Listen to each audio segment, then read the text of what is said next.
I never believed in those movie moments where your entire world tilts on its axis in a single second, until it happened to me. It was a Thursday evening in early spring, the kind where the air smells like fresh-cut grass and possibility. I came home early from work carrying a bouquet of Catherine's favourite peonies, planning to surprise her with a quiet dinner on the patio. Our house looked perfect from the outside. Soft lights glowing through the windows, her little herb garden blooming along the walkway, the faint sound of jazz drifting from the living room speakers. 5 years of marriage, and scenes like this still made me feel like the luckiest guy alive. I slipped off my shoes at the door, grinning like an idiot, and padded toward the kitchen. That's when I saw her phone lighting up on the counter.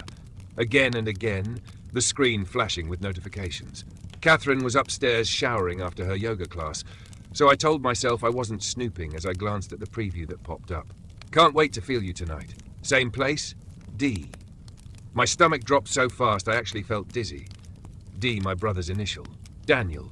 I stared at those words until they blurred, the peonies hanging forgotten in my hand. It had to be a mistake, a joke, a different D.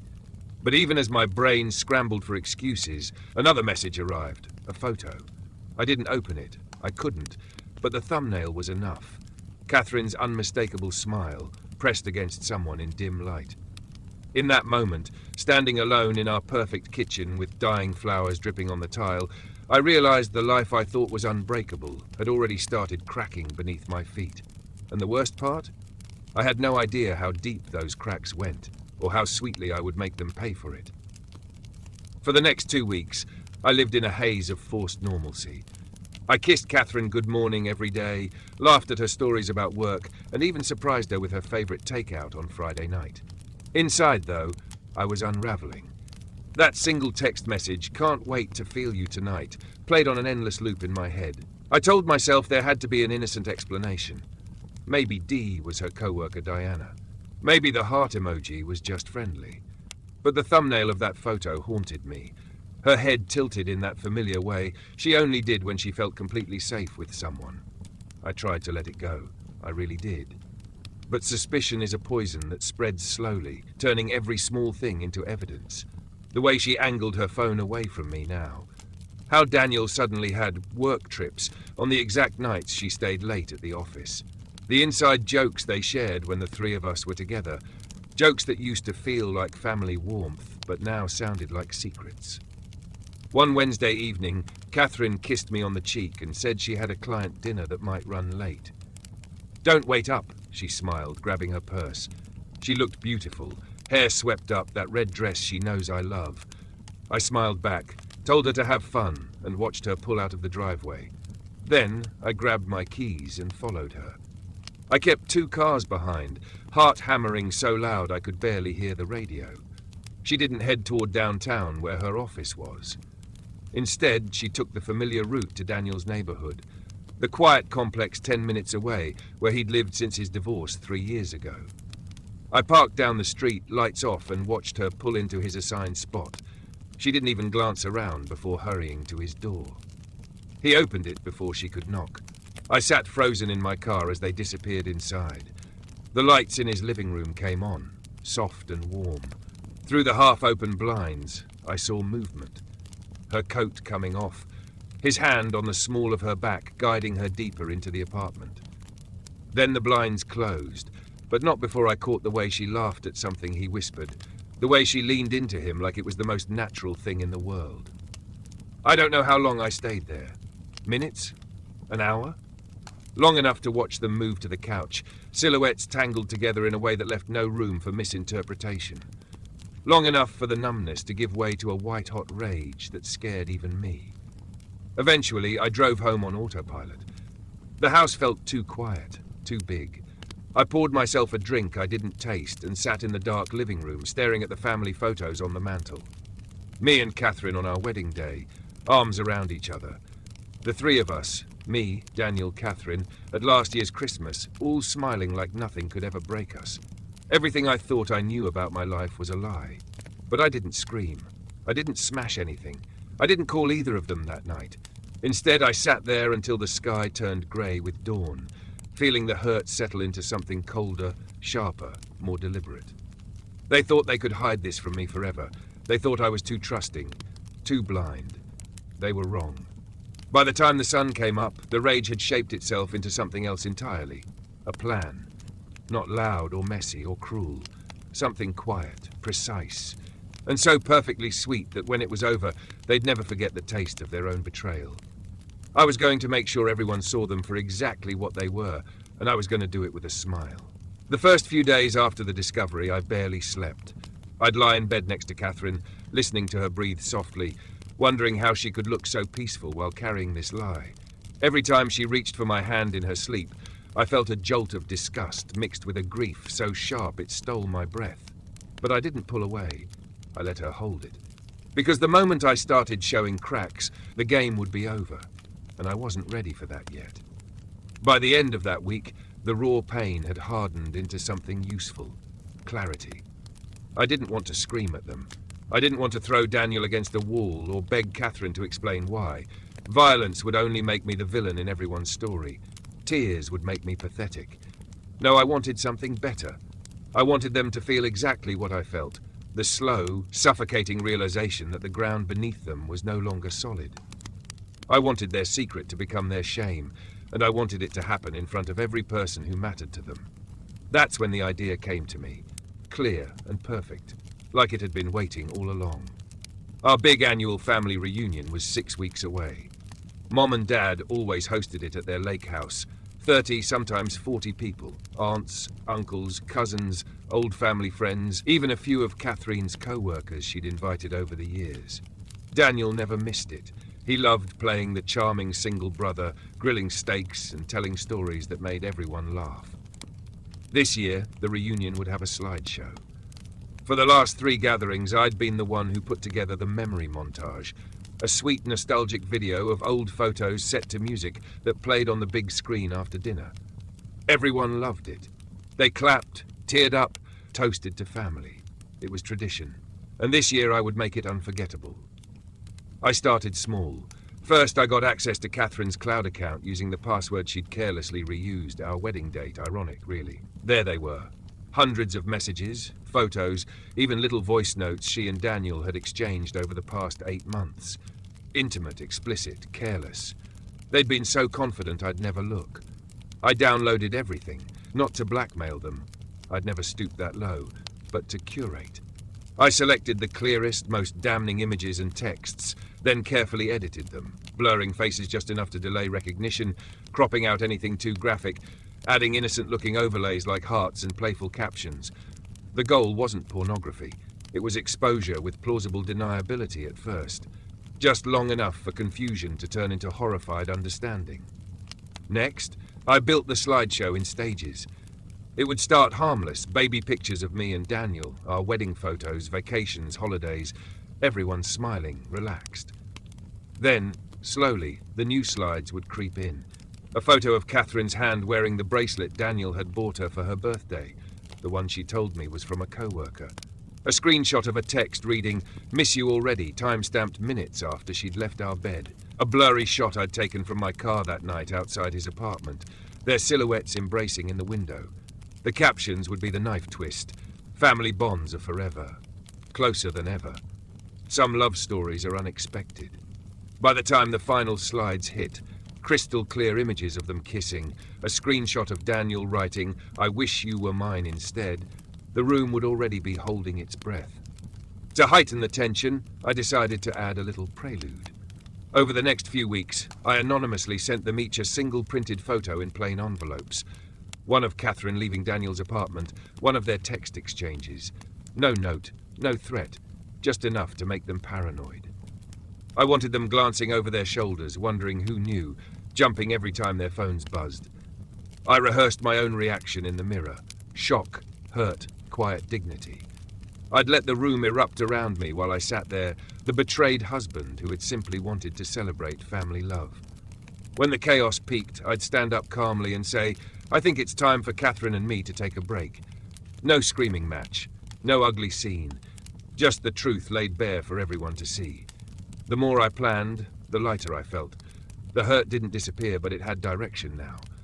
Purpose. They thought they could play me for a fool in the shadows. I was going to turn on every light in the house and watch them burn in it. And the sweetest part? They'd hand me the match themselves by showing up to that reunion, smiling like nothing was wrong. I couldn't wait to see their faces when the first slide flickered onto the screen. The 6 weeks leading up to the reunion felt like the calm before a storm I had engineered myself. On the surface, everything looked normal, maybe even better than normal. I helped Catherine pick out new patio furniture for the lake house. I volunteered to handle the slideshow again, telling my mom how excited I was to do something special this year. I even suggested we invite a few extra people. Catherine's close co-workers, Daniel's new friends from the gym. The more witnesses, the better. Catherine noticed the shift in me, of course. She kept asking if I was okay, tilting her head with that concerned little smile she used when she thought I was stressed about work. "You seem different lately," she said one night over dinner. Happier, almost. I just smiled back, reached for her hand, and told her I'd been thinking about how lucky we were, how much family meant to me. She squeezed my fingers, but I caught the flicker of unease in her eyes. Good. Behind the scenes, I was meticulous. I spent late nights in my home office with the door locked, building the slideshow frame by frame. It was almost artistic, the way I structured it, like a slow-burning fuse. The first third was pure nostalgia. Grainy scans of me and Daniel as kids building forts, our parents' wedding photo, Catherine walking down the aisle toward me with that radiant smile. Soft acoustic guitar music I'd chosen carefully. Everyone would be relaxed, wine glasses in hand, feeling warm and sentimental. Then came the transition slides, subtle at first. A recent photo of the three of us at Thanksgiving zoomed in on Catherine's hand resting on Daniel's arm a little too long. A screenshot of a calendar invite titled Date Night with D that I'd cropped to look innocent until you read the fine print. I added fade-ins of text messages, blurred just enough that people would lean forward, squinting, trying to make sense of it. The final 10 slides were unmistakable. I'd timed them perfectly to a swell in the music. Clear shots of them kissing in his car, her leaving his apartment at 2 a.m. with messy hair, a voice note transcribed on screen, "I love you more than I've ever loved anyone." The last slide was simple black text on white. Some secrets aren't meant to stay in the dark. I watched the whole thing on loop a dozen times, tweaking transitions until the pacing felt unbearable. Not too fast. No one would miss a thing. Not too slow. No one would get bored before the hammer dropped. Meanwhile, the anonymous envelopes started arriving. The first went to Catherine at her office. A single printed photo of her car parked outside Daniel's building, time-stamped. No note. I used gloves, plain paper, no fingerprints, mailed from a post office across town. 2 days later, Daniel got his. A cropped screenshot of one of their more intimate text exchanges. Again, no message. Just enough to plant the seed of panic. The effect was immediate. Catherine started coming home earlier, jumping every time her phone buzzed. She asked me twice if I'd noticed anyone acting weird around the house. Daniel called me out of the blue to check in, his voice too loud, too casual, asking if everything was okay between me and Catherine. I played dumb. Why wouldn't it be?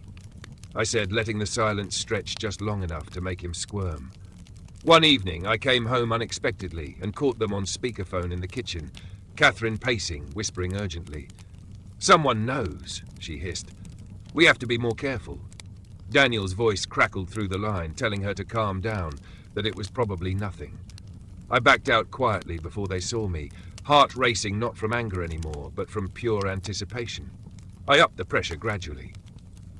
Accidentally, left my laptop open to a folder labeled Reunion Slideshow Drafts with a thumbnail visible, one of the blurred kissing photos. Catherine saw it, she went pale, closed the lid quickly, and never mentioned it. But that night she barely slept, tossing and turning beside me.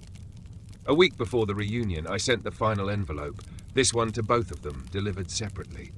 Inside was the same photo, the two of them embracing in Daniel's doorway, faces clear. On the back, typed in plain font, "See you at the lake house." They still came, of course. Pride, denial, or maybe some desperate hope that they could bluff their way through it. Catherine spent the days leading up packed weekends with girls' trips she suddenly couldn't cancel, while Daniel texted the family group chat about how pumped he was for the best reunion yet. I watched them tie themselves in knots, pretending everything was fine, while I moved through the preparations like a ghost, smiling, helpful, excited. The stage was set. The guests were invited. The slideshow was burned to a USB drive hidden in my pocket. All that was left was the moment the lights dimmed, the music started, and 40 people settled in to watch a celebration of family love. I couldn't stop smiling. They had no idea that the sweetest revenge wasn't in the reveal itself. It was in knowing, every single second, that they were walking straight into it, and there wasn't a thing they could do to stop it. The week before the reunion was pure agony. For them, not for me. I watched it unfold like a slow-motion car crash I had orchestrated from the driver's seat. Catherine barely ate. She picked at her food, claiming she was trying to fit into that new sundress for the party. But I saw the way her hands trembled when she thought I wasn't looking. Dark circles bloomed under her eyes no matter how much concealer she layered on. She started triple-checking her phone's lock screen, angling it away from me even when we were just watching TV. At night, she'd wait until she thought I was asleep, then slip out of bed to pace the hallway, whispering frantic calls I pretended not to hear. Daniel wasn't much better. He showed up at our house unannounced twice that week. Once with a six-pack for old time's sake, and once with some flimsy excuse about borrowing Dad's old golf clubs from our garage. Both times his smile was too wide, his laugh too loud. He kept glancing at Catherine when he thought I was distracted, and she kept avoiding his eyes. The air between them crackled with unspoken panic. I fed the fire carefully. On Monday, I forgot my phone in the living room and left an audio recording app running before heading upstairs. When I played it back later, I heard everything. Catherine hissing, "He definitely saw something on the laptop. I'm telling you, Daniel, he knows." Daniel trying to calm her down, voice tight, "You're paranoid. He's acting normal. If he knew, he'd have said something by now." Her sharp reply, "That's what scares me. He's too normal." On Wednesday, I left a printed itinerary for the reunion weekend on the kitchen counter. Highlighted in yellow was the line, 8:30 p.m., family slideshow presentation by Mike. I watched Catherine stare at it for a full minute before folding it up and shoving it into her purse like it burned her fingers. Thursday night, I pushed it further. We were all at my parents' house for a pre-reunion dinner, just the immediate family plus Catherine and Daniel. I waited until dessert, then stood up with my glass raised. "I just want to say," I began, letting my voice catch just a little for effect, "how grateful I am for all of you. Especially this year. I've been working really hard on the slideshow. It's going to be emotional, a real celebration of how close we all are." I looked directly at Catherine, then Daniel. Some surprises in there that I think will touch everyone. Catherine's fork clattered against her plate. Daniel choked on his wine and had to excuse himself to the bathroom. My mom beamed, thinking I was being sweet. No one else noticed the way the colour drained from their faces. That night, after we got home, Catherine finally cracked. She waited until we were in bed, lights off, then rolled toward me in the dark. "Mike," she whispered, voice shaking, "is everything okay between us?" I let the silence stretch just long enough. Why wouldn't it be? "I don't know. You've been distant. And the slideshow, you keep talking about it like it's this big thing. I feel like something's wrong." I turned to face her, letting her see the calm in my eyes. "Catherine, I'm happier than I've been in months.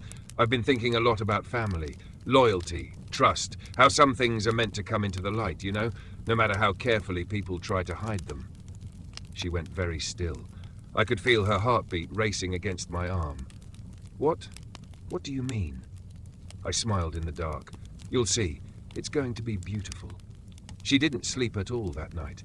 I know because I didn't either. I listened to her quiet crying, and the way she kept checking her phone under the covers, probably texting Daniel in a frenzy. Friday afternoon, Daniel called me. His voice was raw. "Hey man, listen, I don't think I can make it tomorrow. Something came up with work." I cut him off gently. "Daniel, you have to come. Mom's counting on you. Everyone is. Besides," I paused, letting the words hang, "I made sure to include some really special photos of you and Catherine. Wouldn't want you to miss seeing them on the big screen." Dead silence on the line. Then a choked, "What did you just say?" "You heard me," I said softly. "See you tomorrow, brother." He showed up anyway. Of course he did. Cancelling would have looked worse. Admitting anything would have been suicide. They were trapped, cornered by their own lies and the weight of 40 people expecting them to smile and play happy family. Saturday morning, the day of the reunion, Catherine tried one last desperate move. She sat me down at the kitchen table, eyes red-rimmed, and said she wasn't feeling well. Maybe we should skip it this year. I took her hand, looked her straight in the eyes and said, "No, we're going. This is too important." She searched my face for mercy and found none. By the time we loaded the car and drove to the lake house, the tension was a living thing, thick, suffocating, electric. Catherine stared out the window the whole drive. I hummed along to the radio, fingers tapping the steering wheel, counting down the hours. The guests were already arriving when we pulled up, laughter floating across the lawn, kids running around, the smell of barbecue in the air. Catherine stepped out of the car like she was walking to her own execution. Daniel arrived 10 minutes later, alone, face pale and drawn.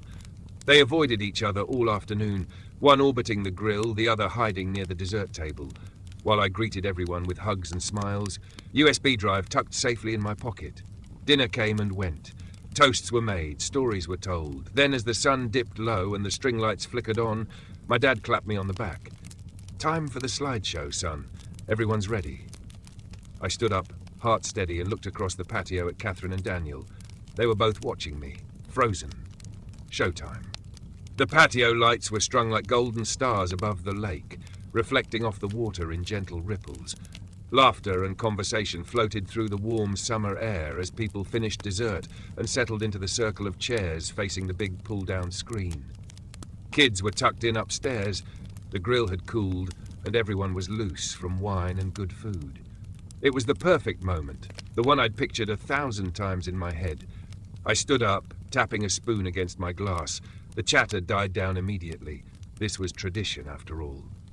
"Hey, everyone," I said, my voice steady and warm. "Before we call it a night, I wanted to share something I've been working on for weeks. A little tribute to family, to how much we all mean to each other. A chorus of awes and clinking glasses. My mom wiped a happy tear before anything had even started. Dad gave me a proud nod. Catherine sat rigid in her chair near the front, hands knotted in her lap, eyes fixed on the blank screen like it might bite her. Daniel hovered at the edge of the group, half hidden behind our cousin Mark, nursing the same beer he'd been holding for an hour. I dimmed the lanterns a little more, hit play on the remote and stepped back. The music started. Soft acoustic guitar, the same track I'd used for years. The first slide faded in, me and Daniel as toddlers in a bathtub, splashing and grinning. Laughter rippled through the crowd. Next came our parents' wedding, then my high school graduation with Daniel's arm slung around my shoulders. Safe, nostalgic. Everyone relaxed deeper into their seats. Slide after slide of pure sentiment. Christmases, beach trips, Catherine joining the family 5 years ago looking radiant in white. People sighed happily. Someone called out, "You two were such a beautiful couple." Catherine forced a smile that didn't reach her eyes. Then the tone shifted, slowly, deliberately. A photo of the three of us at last Thanksgiving zoomed in on Catherine's fingers brushing Daniel's wrist under the table. A couple of aunts tilted their heads, puzzled. The next slide, a screenshot of a text, "Miss you already," sent at 11:47 p.m., the night she'd told me she was at Jenna's. Murmurs started. Confused chuckles, like people thought it was an inside joke they weren't getting yet. I stayed quiet, arms folded, watching faces change.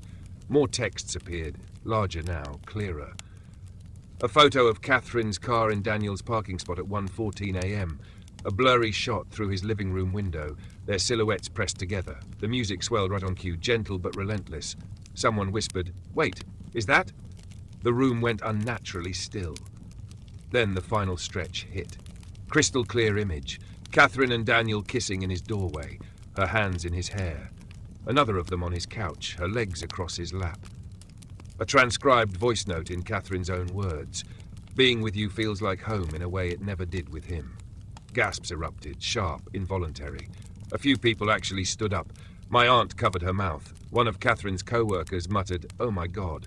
Catherine's chair scraped backward as she bolted upright. "Mike, turn it off, please!" But I didn't move. The last slide lingered. Simple white text on black. Some secrets aren't meant to stay hidden. The music faded to silence. For a heartbeat, no one spoke. 40 faces turned from the screen to Catherine, to Daniel, to me. Daniel tried first. He forced a loud, awkward laugh. "Okay, very funny, Mike. Good prank, man. You got us." But his voice cracked, and no one laughed with him.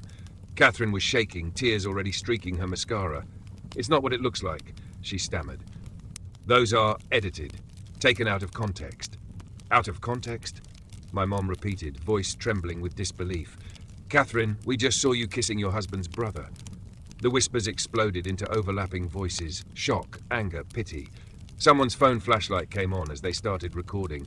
A cousin I barely knew muttered, "This is insane." I finally stepped forward, raising my hands for quiet. The crowd hushed instantly. They were hanging on me now. "I didn't want to believe it either," I said, letting my voice break just enough.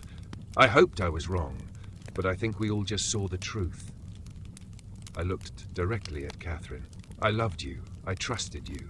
Then to Daniel, "And you were supposed to be my brother." Daniel's face crumpled. He took a step toward me, hands up. "Mike, wait. Let me explain." "There's nothing to explain," I said calmly. "It's all right there." Catherine sobbed, grabbing her purse like she might run. But everywhere she turned, people were staring, some with disgust, some with awkward sympathy. There was nowhere to hide. My dad stood up slowly, face like stone. "I think you both should leave. Now." No one argued with him. Daniel tried one last time. "Mike, please." But I just looked at him, and whatever he saw in my eyes shut him up. He turned and walked toward the driveway, shoulders hunched. Catherine followed a moment later, head down, heels clicking too fast across the patio stones. The screen door slammed behind them. We heard her car start, tires spitting gravel as they peeled out together, one final image no one would forget. The silence that followed was heavy, broken only by the distant hum of crickets. Then my mom came over and wrapped me in a fierce hug. Others followed, pats on the back, quiet words of support. Someone handed me a fresh drink. No one blamed me. No one defended them. I sat back down, letting the shock settle around me like a blanket. I didn't feel triumph exactly, not the wild, vengeful rush I'd imagined in my darkest moments. What I felt was lighter, cleaner, like I'd finally exhaled after holding my breath for months. By the next morning, the story had already spread through texts and calls. Catherine's co-workers knew, our friends knew, Daniel's gym buddies knew. They'd become the cautionary tale at every future family gathering, the ones who thought they could lie to everyone and get away with it. They didn't. And me? I filed for divorce the following week, moved into a small apartment downtown, started running again, sleeping through the night again, laughing without forcing it. The revenge wasn't in the screaming or the fighting. It was in the quiet, undeniable truth finally seeing daylight, and watching the two people who hurt me most scramble in it, red-faced and exposed, while I walked away with my head high and my conscience clear. Sweet doesn't always mean sugar. Sometimes it just means justice that tastes exactly right.